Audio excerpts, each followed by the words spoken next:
Olá, meus amores! Tudo bem com vocês? Aqui quem fala é professor Vicente Cassep Borges e este é o Cientificaliente, o canal que padroniza a ciência do amor de um jeito diferente. O vídeo de hoje nós veremos não um, não dois, não três, mas 4 maneiras como as pessoas se apegam, 4 padrões de apegos, 4 estilos de apego formado por 2 grandes pesquisadoras, a Mary Ainsworth e a Mary Main. Two Marys. 2 Marys, enfim. Então são 2 grandes pesquisadoras. Se você gosta da ideia de estudar o apego, curta esse vídeo, porque ele vai ser muito bem feito, vai ser no padrão Cientificaliente. E se você não sabe o que é o padrão Cientificaliente, é o padrão desse canal que tem vários vídeos sobre a ciência do amor. É isso que nós falamos, é disso que nós falamos aqui. Então seja muito bem-vindo e considere a sua inscrição, porque ciência do amor é muito legal. Você vai gostar muito, certo? Então vamos para a história belíssima dessas 2 mulheres.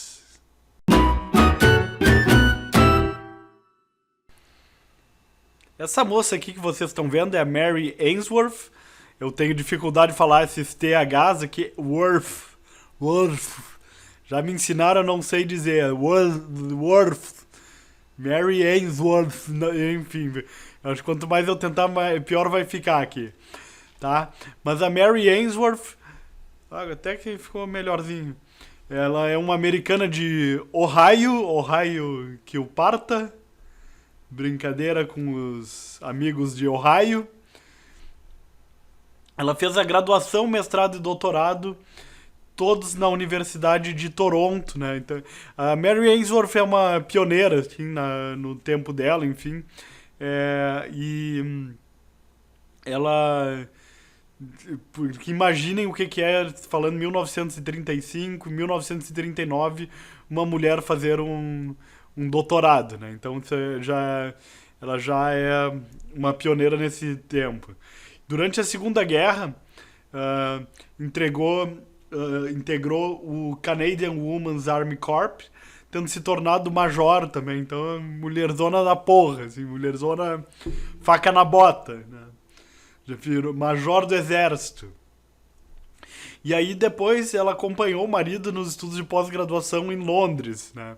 Então, olha só, ela já tinha terminado o doutorado, já era uma doutora, mas o marido foi estudar em Londres, foi fazer os estudos dele, o marido foi também ter a sua pós-graduação, e ela foi acompanhando o marido, ela já tendo essas titulações.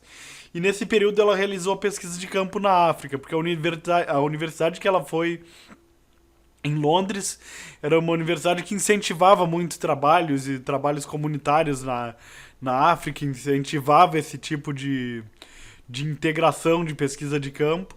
E ela estava lá, então, de bobeira, e foi fazer uma pesquisa de campo na África. Tá? Depois ela retornou e trabalhou praticamente toda a carreira dela em Virgínia, no estado de Virgínia. As principais obras dela, nas quais ela divulga essa teoria, enfim, do apego, esses estilos de apego, esses padrões de apego, são Cuidado Infantil e Crescimento do Amor, que ela escreveu com o John Bowlby, que nós vimos no vídeo anterior. Infância em Uganda, que é a principal obra dela, e Padrões de Apego, de 1978, também outro livro de destaque. Mas eu queria falar de Infância em Uganda, que é o principal livro de todos esses, que que ela escreveu nesse período que ela foi fazer esse trabalho na África. Ela estava em Londres e foi para a África fazer um city tour lá em Uganda, né? Um city tour a trabalho.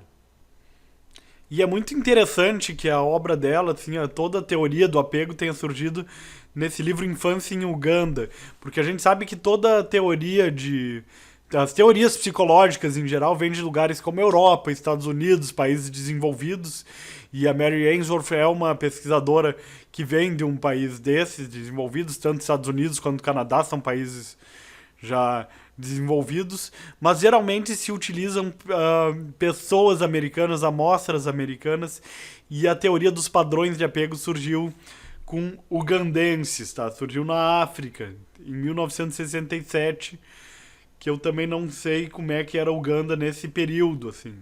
Mas, de qualquer forma, a teoria surgiu num país subdesenvolvido. E a Mary Ainsworth identificou 3 tipos de apego. Né? O método dela foi uma pesquisa observacional com pares de pai, mãe e recém-nascidos, ou díade, que a gente chama. Mais de uma pessoa é uma díade, então pegava o bebê e a mãe e observava a interação, né? Sempre no primeiro ano da criança, e ela fazia visitas domiciliares extensivas com estudo do comportamento nessas situações particulares. Então a Mary Ainsworth ia lá com uma equipe, enfim, e observava como é que era o padrão da mãe interagindo com o bebê, do pai interagindo com o bebê, dos dois interagindo com o bebê. Ela ia lá e observava na casa dessas pessoas, enfim, e observava essas pessoas. A criança era observada nas seguintes situações, que eram muitas, né? O pai ou mãe ou recém-nascido e o recém-nascido são introduzidos numa sala experimental. O pai e a mãe estão sozinhos, o cuidador não participa enquanto a criança explora. O estranho entra, conversa com o cuidador, então se aproxima da criança, o pai sai discretamente. Depois tem um primeiro episódio de separação, o estranho direciona comportamentos do pai para a criança. Depois o primeiro episódio de reunião, de reencontro, o pai saúda e conforta o filho, então sai de novo. O segundo episódio de separação, recém-nascido fica sozinho. Depois, continuação do segundo episódio de situação, entra um estranho e direciona comportamentos daquela criança, então introduz mais uma nova pessoa. Depois o pai e a mãe entram, saúda o filho, pega no colo, o estranho sai. Então ela fazia esses diversos comportamentos. Vamos conhecer, a pessoa entra, se a pessoa sai, o pai sai, mãe entra, estranho entra, não sei o que. Diversos tipos de comportamento diferentes, tá? E ela ficava olhando uma situação totalmente padronizada, mas ela ficava olhando como é que era o comportamento da criança e o comportamento do cuidador. Ela observava todos esses tipos de comportamentos nessas situações. Então, o que ela observava? Ela observava a quantidade de exploração, por exemplo, quanto que a criança brincava com novos brinquedos, quais que eram as reações da criança em relação à partida do cuidador, ansiedade estranha quando o bebê está sozinho ou com estranho, como é que é essa ansiedade da criança, e o comportamento da criança quando ocorre a reunião com o cuidador. Então, depois de passar por essa situação que é levemente aversiva ou traumática de separação, que não é nada antiético, é normal o pai se separar pai e mãe se separar e sair da frente da criança para ver outra coisa, a mãe vai lá na cozinha resolver uma coisa e volta, não sei o que. Então esse tipo de situação é perfeitamente normal na criação. E ela observava esse comportamento depois de passar por isso, como é que era esse reencontro com o cuidador. Então várias coisas eram observadas, é um procedimento extremamente complexo de observação, né? E o que ela observou? Assim? Então ela observou 3 padrões de apego. No início foram 3 padrões de apego. Então o primeiro é o apego seguro, que ele é tido como apegos do grupo B, que é considerado apego do grupo B, mas é o primeiro a ser demonstrado aqui, é o primeiro a ser mostrado, porque a gente começa mostrando os estilos mais saudáveis para depois ir para os problemáticos, e esse é e embora seja a letra B,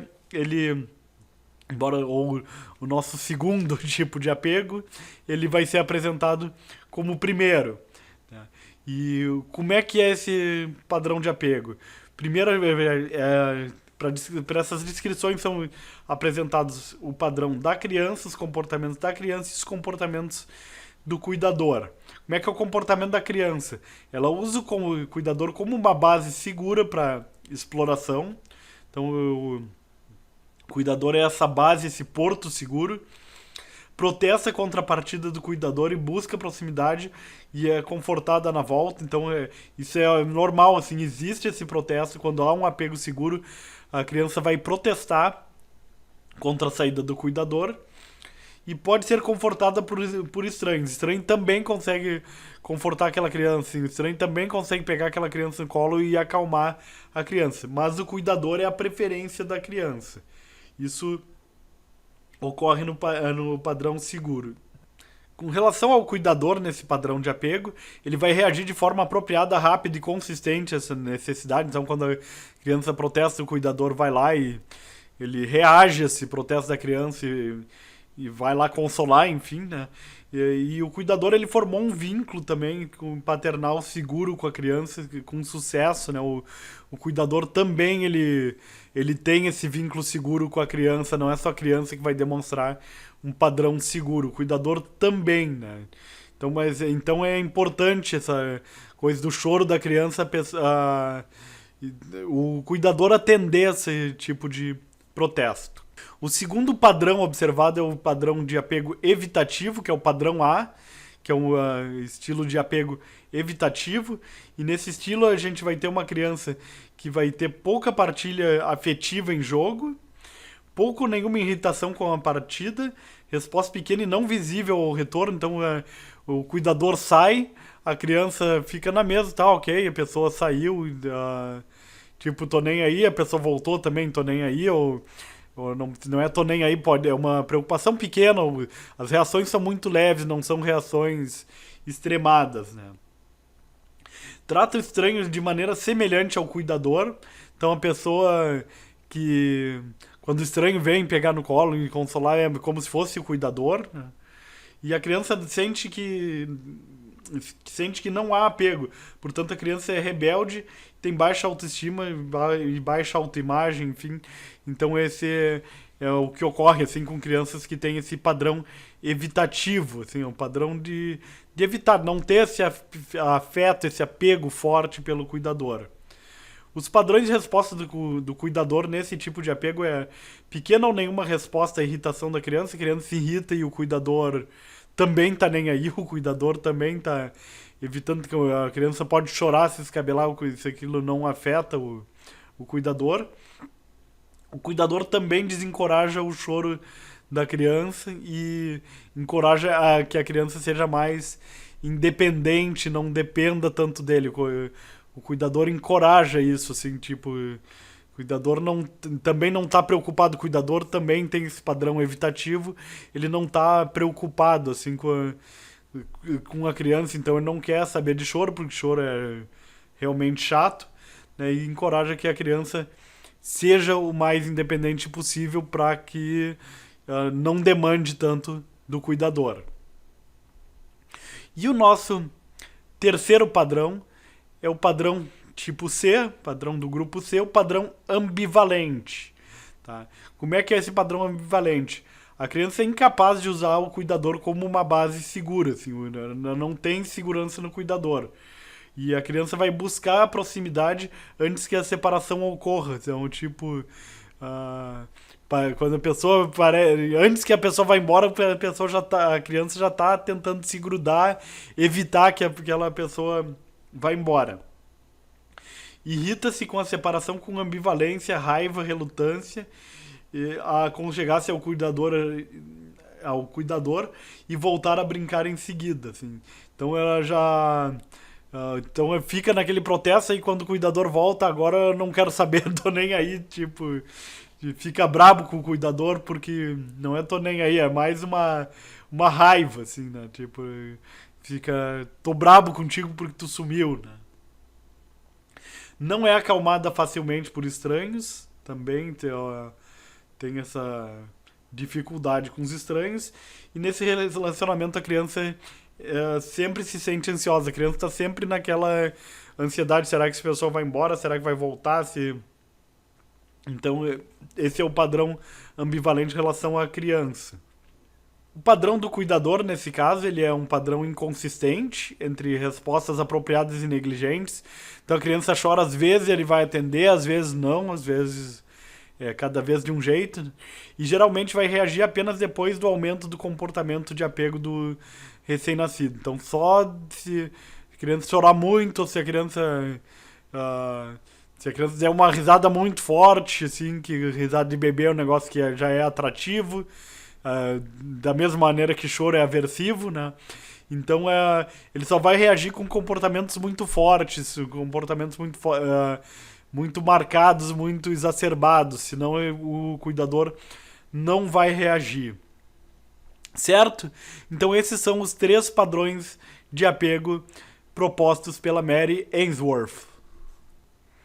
Mas a ciência do apego não parou por aqui, não. A gente tem o trabalho de Mary Mann, que ela expandiu o trabalho da Mary Ainsworth, da chará dela Ainsworth. Né? Então isso é um negócio muito legal, que eu gosto muito dessa história da pesquisa na área, porque eu vejo muitos pesquisadores trabalhando em colaboração. Né? E a Mary Mann, então, ela é professora da UC Berkeley, da Universidade da Califórnia em Berkeley. Então, acho que eu já falei para vocês, eu fiz meu pós-doutorado na UC Davis, na Universidade da Califórnia em Davis, que fica a mais ou menos uma hora e pouco de carro de Berkeley, né? E aí eu fui no campus da Universidade de Berkeley, eu estava extremamente empolgado com aquele campus, um campus lindo, maravilhoso, assim, eu gosto de contar essas histórias, né? E fui na sala da Mary Mann, assim, onde tinha uma plaquinha, essa aqui é a sala da Mary Mann. E eu me arrependo amargamente até hoje de não ter batido uma foto daquele momento, assim, que enfim, era uma foto que eu estaria mostrando para vocês na aula de hoje, tá? Mas eu tava muito empolgado com aquele campus. É um campus que tem um Tiranossauro Rex montado, assim, aquele fóssil inteiro. É um campus que tem. Me chamou muita atenção uma placa que tem que é de estacionamento só para prêmios Nobéis, assim, então somente prêmios Nobéis pode estacionar naquela vaga, assim, que a universidade tem vários prêmios Nobéis lá e faz esse mimo, assim, para esses professores que são prêmios Nobéis, dão algum destaque para eles, né? Então, uma universidade muito top, assim, onde ela trabalhou. Mas a Mary Mann descobriu mais um padrão de apego, né? E a Ainsworth concordou com essas modificações propostas pela Mary Mann. Alto nível, assim, muita gente não gosta, tá mexendo na minha teoria, vou ter aquela coisa do ego, assim, não vou concordar. Mas a Mary Ainsworth concordou, as duas conversaram, enfim, e chegaram à conclusão que fazia sentido essa modificação proposta pela Mary Mann, que é essa pessoa que vocês veem a imagem agora. E o padrão que ela descobriu foi o padrão desorganizado, que é o tipo D, o grupo D de apegos. Então, nesse padrão desorganizado, a criança vai ter comportamentos contraditórios. Então, o nosso quarto padrão de apego. Por exemplo, ela vai se aproximar do cuidador, mas vai se aproximar com o rosto virado. Então, ela vai ter uma aproximação, mas não vai ser uma aproximação com todo aquele padrão de interação humana, com aquela coisa de troca de olhar, enfim. Apreensão diante da figura parental, a criança fica com medo dessa figura parental. E busca por contato também associada à raiva dessa pessoa. Assim, a criança vai até busca o contato, mas com raiva, não gosta daquela pessoa com quem tem contato. É um negócio totalmente bagunçado. Né? E o comportamento do cuidador é um comportamento assustado ou assustador. Um cuidador que fica assustando a criança, assim, que não façam isso, né? De intrusão, de afastamento, de negatividade, confusão de papéis, erros de comunicação afetiva. O cuidador também é desorganizado, como cuidador não cuida não se comunica os afetos de uma maneira como deve ser comunicados, comunica os afetos, tipo, uma hora tá sorridente comunicando raiva, enfim, tá uma mistura de sentimentos. E é um padrão também frequentemente associado com maus tratos, assim, quando a gente tem algum abuso infantil, algum maltrato infantil, esse é o padrão que a gente vai desenvolver, o padrão de apego desorganizado. né? Então é muito frequente nessas formas de abuso com a criança, quando a gente tem abuso com a criança, quando tem uma coisa errada, quando tem uma tarefa para o conselho tutelar intervir, a gente está desenvolvendo um padrão desorganizado de apego, e aliás é por isso que é bastante importante a gente ter e evitar esse tipo de problema de maus tratos na infância, assim, porque esse maus trato na infância vai durar, sei lá, vamos dizer que durou 1 ano, 2, 3 anos de maltrato, e aí a gente tem uma vida lá de 70, que vai durar 70 anos, 80, 90, 100, que a expectativa de vida está aumentando, mas uma vida que vai durar muito mais anos e que vai sofrer o tempo inteiro, todos esses anos, o que aconteceu nessa infância, certo? Então esses são os 4 padrões de apego: o apego seguro, o apego evitativo, o apego ambivalente e o apego desorganizado. Eu espero que vocês tenham gostado desse vídeo, que tenham se apegado bastante à proposta desse vídeo, esse vídeo tenha causado algum impacto em vocês. É bastante importante compreender esses padrões de apego. Só que esse é o canal Cientificamente, um canal de ciência do amor. Tá? Então você deve estar estranhando por que até agora nós estamos falando da infância, assim, se esse é um canal de coisas de adulto. Porque nos próximos vídeos nós vamos ver como esses padrões de apego vão interferir na vida amorosa dos adultos. Então, muito obrigado e assistam o próximo vídeo para entender tudo isso de como o apego vai se transformar no apego da vida adulta. Grande abraço, até o próximo.